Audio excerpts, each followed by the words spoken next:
بسم اللہ الرحمن الرحیم۔ تمام تعریفیں اللہ کریم جل جلالہ و من والوں کے لیے کہ جو بلا شبہ کل کا خالق، کل کا مالک اور کل کا رازق ہے۔ اللہ متناہی درود و سلام اس کے پیارے حبیب حضرت محمد مصطفیٰ احمد مصطفیٰ صلی اللہ تعالیٰ علیہ وآلہ وصحبہ وبارک وسلم پر کہ جو بلا شبہ رحمت للعالمین ہے۔ الصلاۃ والسلام علیک یا سیدی یا رسول اللہ وعلی آلک و صحابک یا سیدی یا حبیب اللہ۔ مشن رائٹ وے سے ہومیوپیتھی ڈاکٹر حکیم قمر جاوید سعیدی آپ کی خدمت میں حاضر ہے اور سلام عرض کرتا ہے۔ السلام علیکم ورحمۃ اللہ وبرکاتہ۔ محترم ناظرین و سامعین، ہمارا آج کا موضوع ہے یکم ذی الحجہ سے 10 ذی الحجہ تک بال اور ناخن کٹوانے کی شرعی حیثیت کیا ہے، یعنی اس کے بارے میں کیا حکم ہے کہ آیا ناخن اور بال جو ہے وہ کٹوا لینے چاہیے ان دنوں میں، جو قربانی سے پہلے کے جو 10 دن ہیں، یا نہیں کٹوانے چاہیے۔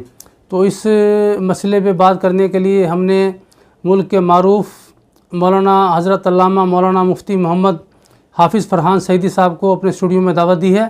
ہم ان سے گزارش کریں گے کہ ہمیں تفصیلاً بتائیں کہ آیا یکم ذی الحجہ سے 10 ذی الحجہ تک بال کٹوانے اور ناخن کٹوانے کی شرعی حیثیت کیا ہے؟ جناب مفتی صاحب، سوال ہے کہ ذی الحجہ شریف کے جو پہلے 10 دن ہیں، کیا ان میں ناخن اور بال کٹوا سکتے ہیں؟ ایک بات یاد رکھیں، ان 10 دنوں میں بال اور ناخن نہ کٹوانا باعث ثواب ہے اور مستحب عمل ہے۔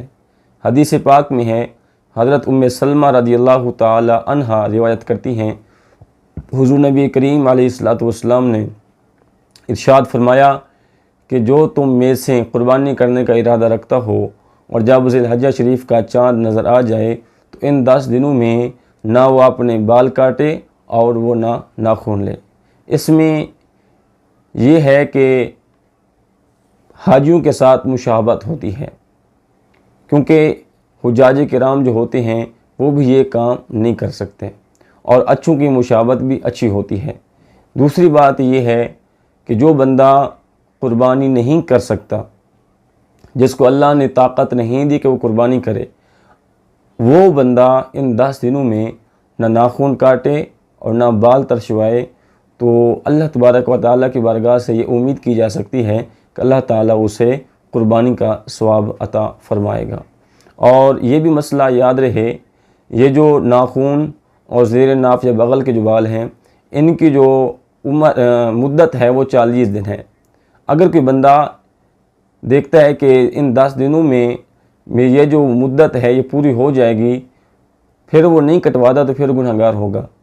تو لہٰذا سنت پر عمل کرتے ہوئے مکروہ تحریم کا ارتکاب نہیں کرنا چاہیے۔